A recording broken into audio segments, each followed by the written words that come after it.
एक घर के अंदर पति पत्नी बड़े आराम से रहने लगते हैं। जो पति होता है अब हर दिन बड़ी परेशानी के साथ अपने घर में मुंह लटका कर आया करता, तो पत्नी उससे पूछा करती कि तुम्हें हुआ क्या है, तुम मुझे बताते क्यों नहीं, तुम किस तरह से परेशान हो।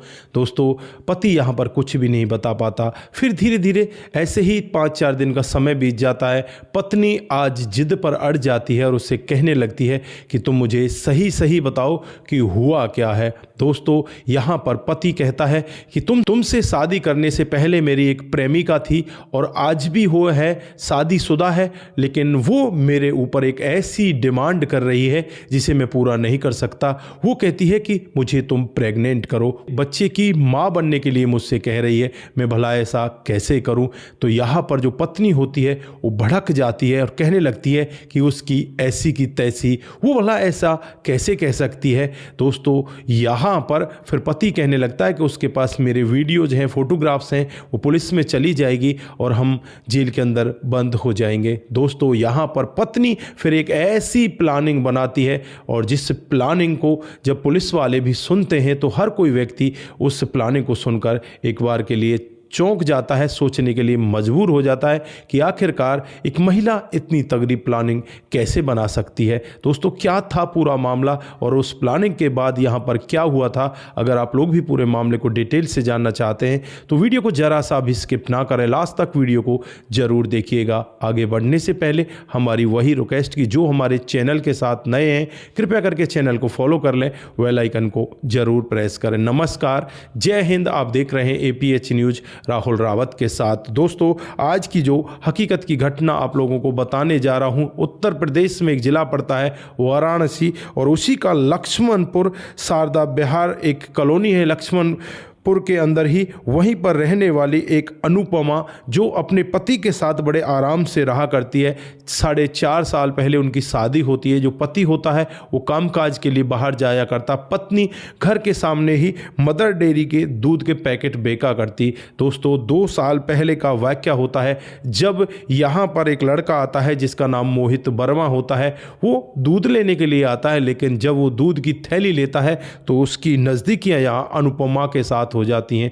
दोनों एक दूसरे के साथ प्यार प्रसंग में हो जाते हैं और फिर यहाँ पर जो आगे इनका काम चलता है, दोनों एक दूसरे के साथ रंगरलियाँ मनाने लगते हैं, एक दूसरे के साथ यहाँ पर वो मौज मस्ती करने लगते हैं। इस सब के बारे में किसी को कानो कान खबर नहीं होती। धीरे धीरे समय बीतता रहता है और समय के हिसाब से ही जो मोहित है उसकी शादी हो जाती है एक अंजलि नाम की लड़की के साथ। अब मोहित यहाँ पर अनुपमा से दूरी बनाने लगता है और फिर यहाँ पर अनुपमा को लगता है कि ये तो तेरे से दूर चला जाएगा और तेरे को कोई बच्चा हो भी नहीं रहा है। उसकी शादी को 4 साल बीत जाते हैं। अब वो यहाँ पर इस मनीष के पास फ़ोन करती है और इससे कहती है कि तुझे मुझसे मिलने आना होगा, तू मुझसे मिलने क्यों नहीं आता। तो यहाँ पर वो तरह तरह के बहाने बनाता है, लेकिन यहाँ पर जो अनुपमा होती है उससे साफ कह देती है कि अगर तू मुझसे मिलने नहीं आया तो तेरे खिलाफ़ मैं मामला दर्ज करा दूँगी, तुझे पुलिस में घसीट कर ले जाऊंगी। अब मनीष यहाँ पर डर जाता है और फिर उसके साथ आने लगता है, लेकिन यहाँ पर जो अनुपमा होती है वो एक बहुत ही बड़ी जिद यहाँ पर कर बैठती है। वो कहने लगती है कि मुझे तुम्हारे बच्चे की माँ बनना है, मुझे प्रेग्नेंट करो, मेरे पति के अंदर इतनी ताकत नहीं है, वो मुझे प्रेग्नेंट नहीं कर पाते, तुम मुझे प्रेग्नेंट करो। दोस्तों, मनीष अब यहाँ पर सोच में पड़ जाता है कि मैं करूँ तो क्या करूँ। दोस्तों, जब भी वो उसके साथ संबंध बनाता तो वो प्रोटेक्शन के साथ में संबंध बनाता, लेकिन अब यहाँ पर जो अनुपमा है वो उससे साफ मना कर देती है कि बिना प्रोटेक्शन के तुम मेरे साथ संबंध बनाओगे। मनीष ऐसा ही करने लगता है, लेकिन फिर भी यहाँ पर अनुपमा गर्भवती नहीं होती। अब अनुपमा इस मोहित के लिए अपने घर पर दूध को गर्म करके रखती, उसे घी पिलाया करती, बहुत सारे ऐसे आइटम खिलाती जो ताकतवर होते हैं। और फिर यहाँ पर धीरे धीरे समय बीतने लगता है और जो यहाँ पर मोहित होता है ना चाह कर भी इसके पास आने लगता है और इसके साथ इस तरह के संबंधों में होता है। दोस्तों, एक दिन ये बहुत ही ज़्यादा उदास बैठा होता है। इसकी पत्नी इससे पूछ बैठती है कि तुम्हें हुआ क्या है, तुम किस तरह से परेशान हो, ये नहीं बताता। फिर दूसरे दिन, फिर तीसरे दिन, लगातार 4-5 दिन पूछने के बाद एक दिन ये टूट ही जाता है और ऐसा सत्य अपनी पत्नी को बताता है जिसे सुनकर हर कोई व्यक्ति दंग हो जाता है। पत्नी से कहता है कि इस तरह से तुमसे पहले मेरी एक प्रेमिका हुआ करती थी और वो आज भी है, वो मेरे साथ इस तरह का दबाव दबाव बना रही है। वो मुझसे यही कह रही है कि तुम्हें मुझे प्रेग्नेंट करना होगा और मैं तुम्हारे बच्चे की माँ बन जाऊंगी और उसे अच्छे से पालूंगी, उसको कोई किसी तरह का कोई कष्ट नहीं होगा। दोस्तों, यहाँ पर जो अंजलि है, इसकी पत्नी, वो भड़क जाती है, कहने लगती है कि उसकी ऐसी की तैसी, वो भला तुमसे ऐसा कैसे कह सकती है। मैं तुम्हें एक प्लान बताती हूँ, प्लान के तहत तुम ऐसा करो, उसे इस दुनिया से ही विदा कर दो, ना रहेगा बांस और ना बजेगी बांसुरी। तो यहाँ पर जो मोहित होता है वो भी अपनी पत्नी की बातों में आ जाता है और फिर एक प्लान बनाते हैं। प्लान के तहत ही 10 दिसंबर 2025 को जो पति पत्नी होते हैं अपने आसपास के लोगों से यही कहकर जाते हैं कि जो अंजलि है उसके मायके में शादी है, वहाँ पर ये दोनों जा रहे हैं, 1 सप्ताह तक वो वापस नहीं आएंगे, इसलिए तुम थोड़ा सा ख्याल हमारे घर का भी रखना, देखते भागते यहाँ पर रहना। दोस्तों, अड़ोसी पड़ोसियों को ऐसा विश्वास दिला दिया जाता है कि वो शादी में जा रहे होते हैं, लेकिन वो शादी में ना जाकर एक पांडेपुर एरिया पड़ता है, वहीं पर मिश्रा होम जो स्टे के लिए बना रखा है, उसमें रूम वगैरह मिलते हैं, वहाँ पर पहुँच जाते हैं और वहाँ पर एक रूम ले लेते हैं, रात को वहीं पर आराम से रुकते हैं। 11 दिसंबर 2025 को सुबह सुबह वो वहाँ से निकलते हैं। उन्हें पता होता है कि जो यहाँ पर अनुपमा का पति है वो कितने बजे यहाँ से निकलता है, उस टाइम के हिसाब से ये दोनों पति पत्नी वहाँ से निकलकर सीधे अनुपमा के घर के पास पहुँच जाते हैं। जो पत्नी होती है थोड़ी दूर पीछे रुक जाती है और जो पति होता है वो बिना कुछ देरी किए हुए पिछले रास्ते से इस अनुपमा के घर में प्रवेश करता है। और जब अनुपमा यहाँ पर इस तरह से मोहित को बिना बताए आता हुआ देखती है तो वो भी बहुत ज़्यादा दुखी होती है और दुखी होकर वो यहाँ पर उसे कहने लगती है कि मोहित, तुम यहाँ पर क्यों आए हो। तब तक वो कुछ और समझ पाए, तभी वहाँ पर मोहित उसके गले को पकड़ लेता है और वहीं पर पड़ा हुआ एक पत्थर उठाता है, उसके सर में दे मारता है। वो एकदम से चकराने लगती है, चकराकर ज़मीन पर गिर जाती है। मोहित पहले से ही अपने साथ एक चाकू लेकर गया था, उस चाकू को यहाँ पर उस अनुपमा के गर्दन में घोंप देता है। दोस्तों, यहीं पर उसे मौत के घाट उतार देता है। उसके बाद जो उसकी शर्ट वगैरह होती है उस पर सब जगह खून के छींटे लग जाते हैं। वो दुखी होता है, शर्ट को उल्टा पहन लेता है, पहनकर वहाँ से वापस निकलता है और अपनी पत्नी के साथ यहाँ से एक ऑटो करते हैं। ऑटो करके सीधे उस पांडेपुर मिश्रा होम में पहुँच जाते हैं। लेकिन जैसे ही शाम होती है, शाम को जो अनुपमा का पति होता है वो घर पर आता है और घर पर जब अपनी पत्नी की ऐसी हालत को देखता है तो एकदम से वो चीखने लगता है, चिल्लाने लगता है। अड़ोसी पड़ोसी वहाँ पर इकट्ठा हो जाते हैं, पुलिस को बुलाया जाता है, पुलिस मौके पर आ जाती है, पुलिस डेड बॉडी को अपने कब्जे में लेती है और उसके बाद यहाँ पर जो सीसीटीवी लगे होते हैं उन सीसीटीवी कैमरों को खंगाला जाता है। सीसीटीवी कैमरों में साफ दिखाई देता है कि मोहित अपनी पत्नी के साथ यहाँ पर आया था।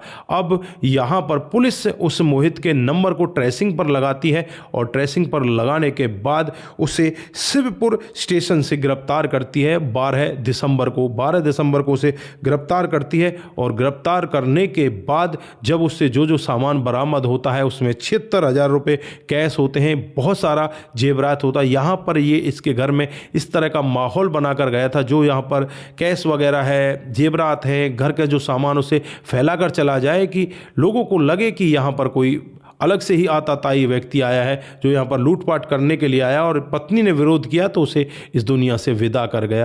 लेकिन उसे नहीं पता था कि क्राइम चाहे कितने ही सातिर तरीके से क्यों ना कर लिया जाए, क्राइम के पीछे कोई ना कोई वजह जरूर छूट जाती है। फिलहाल यहाँ पर उसी सीसीटीवी कैमरे में ये सब कुछ दिखता है और शिवपुर स्टेशन से 12 दिसंबर को इन दोनों पति पत्नी को गिरफ्तार कर लिया जाता है। गिरफ्तार करने के बाद जब पुलिस अपने रवैये से इनसे पूछताछ करती है तो पुलिस को भी यही पूरी कहानी वो अपने बयानों में सुनाता है। दोस्तों, फिलहाल इन दोनों के खिलाफ मामला दर्ज कर लिया गया है और इन दोनों को जेल के अंदर बंद कर दिया गया है। दोस्तों, इन दोनों ने बहुत ही गलत तरीके से बहुत ही गलत कदम उठाया, पर मोहित और उसकी पत्नी ने जो प्लान बनाया वो बहुत ही गलत था। इनको ऐसा नहीं करना चाहिए था। अगर यहाँ पर इन दोनों को अपना जीवन सुखी तरह से बिताना था तो ये लोग पुलिस स्टेशन में जा सकते थे और उस अनुपमा के पति से बातचीत कर सकते थे और भी कोई दूसरा जरिया हो सकता था।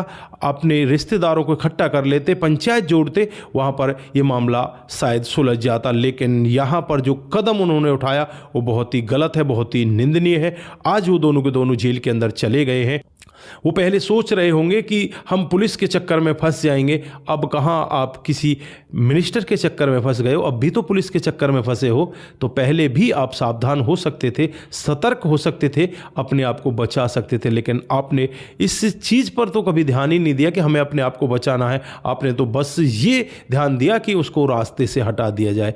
वो कोई सॉल्यूशन नहीं था। और क्राइम करने वाला चाहे कितने ही शातिर तरीके से क्राइम को कर जाए, उसके पीछे कोई ना कोई बड़ी वजह छोड़ ही जाता है, जैसे यहाँ पर इन लोगों ने छोड़ दी थी। तो दोस्तों, ऐसे क्राइम से अपने आप को जरूर बचा कर रखें। अगर कोई व्यक्ति इस तरह से फंस भी जाता है कहीं पर, उसे इस तरह से ऐसा लगता है कि मैं चारों तरफ से घिर गया हूं, फिर भी उसे बैठकर सोचना चाहिए और उसके बाद कोई ना कोई उपाय जरूर निकल आता है। क्राइम करने से किसी चीज़ का हल नहीं होता। अब यहाँ पर उन्होंने क्राइम भी कर दिया और खुद पकड़े भी गए और वो सदा सदा के लिए अब जेल के अंदर ही रहेंगे।